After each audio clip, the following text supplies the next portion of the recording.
Hi, welcome to PhDizzle, and I'm your host, Alice Cheng, and today I'll be interviewing Dr. Jessica Cail, who got her PhD in experimental psychology from Boston University, and now does a bunch of different things.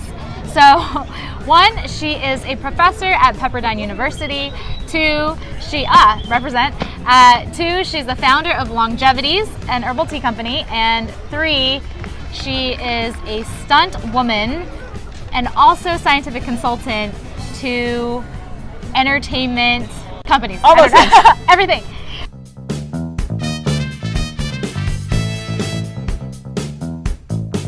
Start from the beginning. Can you talk a little bit about your PhD in experimental psychology? So my PhD is in experimental neuropsychology, so mostly behavioral medicine, and that's the mind-body connection, but less the philosophical old style mind-body medicine and more like the neurons, how they're connected, what we can do behaviorally to actually physically alter our bodies and our brains. Okay. And so does that translate into kind of like the physical work that you're doing and also I guess your company now? I haven't really thought about that. My side specialty is psychopharmacology, so my specialty was originally the mind-body medicine of addiction. So I was used to studying pharmacology, drugs, the brain, and stuff like that. So that doesn't quite, I think I've always been athletic, and that was a separate world for me. Doing all of this stuff was just a fun side hobby to do. You know, I was on the cross-country team, I was on the track team, I ran Division I track in college. Oh, wow. So I've always been athletic, but it's always been something separate. But yeah, I suppose mind-body medicine, my tea company was started out as a Christmas present for my friends. I wanted to do something kind of inexpensive because I didn't have much money, and something kind of nerdy and sciencey, but also homemade. And so I started researching the epidemiology of all the places in the world where people live over 100 and those longevity hotspots. And then I started looking into what substances they have in their diets that might help contribute to that longevity. And I started ordering these things from all over the world. I ordered like green tea from Japan, and I ordered this herb that only grows on rocks above 4,000 feet from the islands of Greece. And I ordered this and that, and I assembled it into a tea I called Longevity, and I just gave it to my friends for Christmas and said, "Merry Christmas, long life." And then people in the spring started following me around going, I'm out, make me more. And yeah, I eventually, by the end of that summer, had people following me around. I had a friend following me around with like $57 in his wallet going, how much to make me another batch? I'm like, you're gonna have to wait till Christmas, dude. It was a Christmas present. Yeah, but it's the science of addiction, which is what you... Yeah, but it was the science of it. Well, I started studying it made it easy to study the pharmacology of that. So my tea company is an evidence-based tea company with, we have a formulation for sleep and anxiety. We want to have one for long life, we have one for memory and brain health, and we have one for immunity. And they're all based on only the things that have been proven in peer-reviewed science to work and nothing that doesn't work. That's amazing. And as having a scientific background, that helps you a lot. Because right now there's a ton of pseudoscience crap out there. Exactly. So you actually read the papers and then figure out what's working. Yeah, in fact, I have every reference that I use in developing the teas up on the website. For anybody who wants to check my sources, they're all up there. They're legit. Okay, and so tell me about your transition into. I guess you started this company kind of on the side, I guess. But it's only been open a year. You do so many things. So tell me about how I guess what is your career? How did that start, and what are you doing now? I mean, that was I was a professor. I was adjuncting, and then I started working full time at Pepperdine. And that was about 10 years ago now. The tea company was my side hustle. It's only been open for a year. But yeah, as a spin-off, I started attending sci-fi conventions and things like that and going to Comic-Con. And my very first Comic-Con, I attended a talk on the science of science fiction and its accuracy. And of course that was super entertaining. And at the end, a representative from the National Academy of Sciences came up and said, hey, we're starting a branch out in LA, and we're looking for scientists to be willing consultants for Hollywood to try to improve scientific literacy in the United States by improving the accuracy of its entertainment.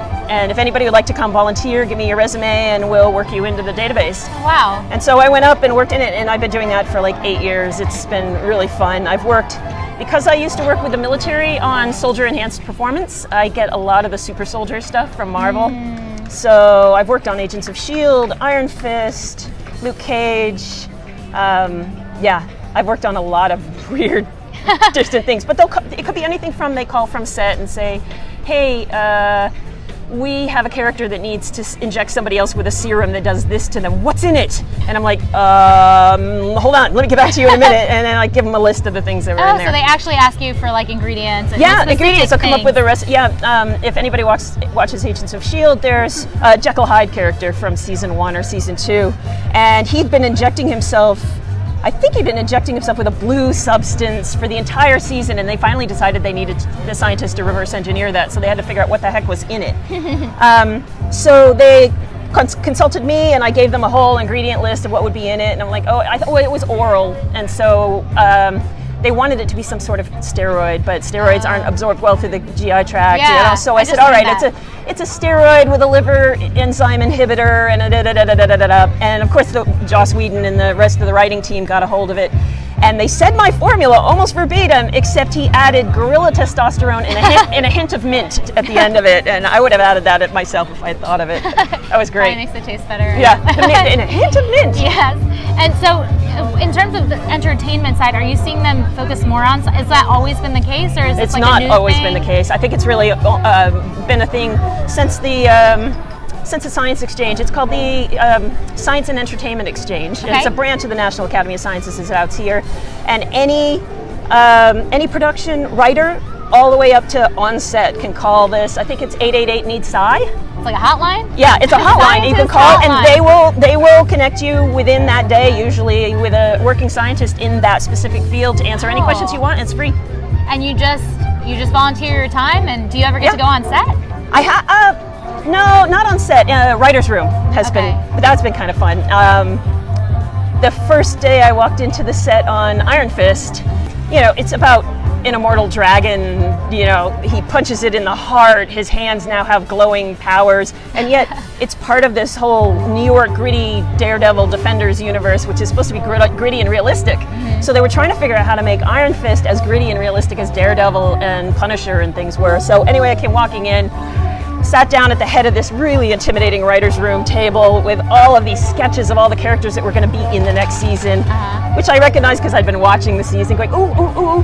And they sat down and they said, so, immortal dragons, how do those work? And I went, that's not what I'm here for. This is way out of my pay grade.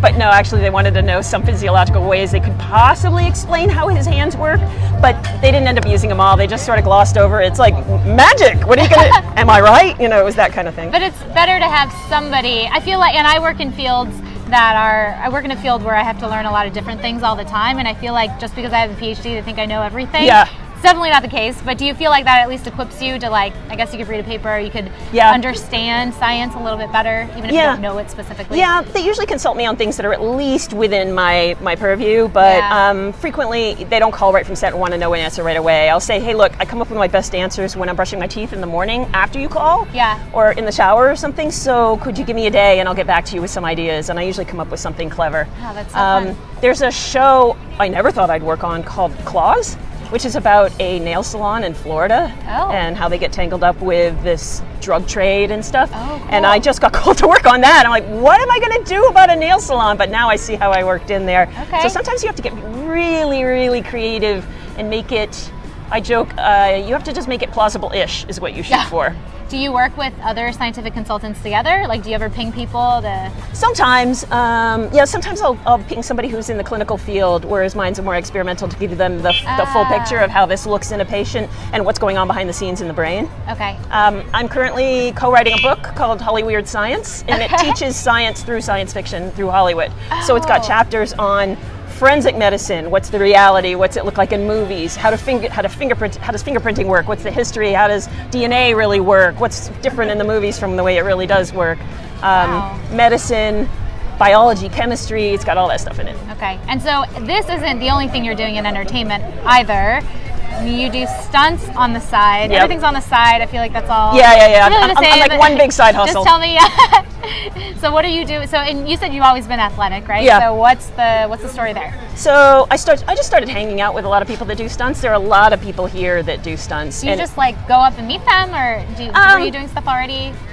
I think I just sort of, if you're in the places where people are working out, you're going to stumble across those type of people, especially in Hollywood. They all tend to cluster together and work together. So I started hanging out with them, And I was just a sponge. I was like, oh, teach me that, teach me that, teach me. Hanging out with a couple bullwhip specialists. My husband, one of them, and Anthony DeLongis, who trained Harrison Ford for Indiana Jones and trained Catwoman for Batman, Michelle Pfeiffer. And I'm just like, teach me that, teach me that, teach me that. And I just sort of absorbing thing. But the thing is, if you hang around at stunt workouts, you hang around with stunt coordinators and they see you doing that. And then when they need somebody like, I need a girl who does nunchucks, oh, her. Or I need a girl who does bullwhips. I see Jess practicing every weekend. We'll give her a call and see if she's available. Oh, that's awesome. You have to hustle really hard. Stunts is a tough gig. And they do it without an Academy Award, which is not a nice thing. So are you like a double for people, or are you? Yeah, usually a double for person. Okay. And I haven't done it in a long, long time, I should say. There are people out there that hustle and work hard in stunts, and I haven't done it in a long time. But I guess what makes me interesting is that I'm also a doctor on the side. Yes. You have a lot of stuff going on for you. Yeah. It's okay. Well, and I actually want to come back to that because you're a professor, and I think a lot of people who, if we just go back to like grad school, who come out of grad school maybe don't want to go into academia because they think it's either limiting or whatever, but you seem to have made it work. Yeah, yes, and you made it work for you. So how have you, I mean, it's, I guess, flexible, somewhat flexible, and you can do other things on the side. So what's your experience in academia? It's kind of the nice thing about the college schedule is you get all those breaks off that college students have. You might only have classes from, 8 a.m. to 2 p.m. and then you're off. Or you might have classes from noon to 4 and then you're off for the rest of the day. So you can kind of work around those things. It's not like a regular 9-to-5 job by any means. Yeah. But every university is different, right? Yeah, every university is different. We happen to have, usually a lot of the professors have Wednesdays off because Wednesday is a convocation day because it's a religiously affiliated school. Oh, interesting. And they have service as part of the requirements where they do community service, and Wednesday's off in the day to do community service. Okay. And so are you actually on campus most of the time when you're teaching? Yeah, okay. Yeah, all the time. Campus. Yeah, it is.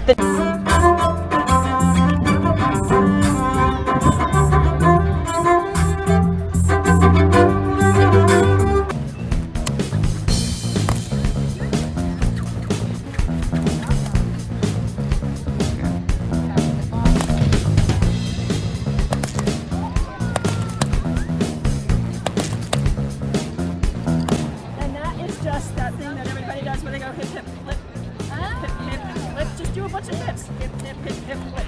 Wow. You're much better at it.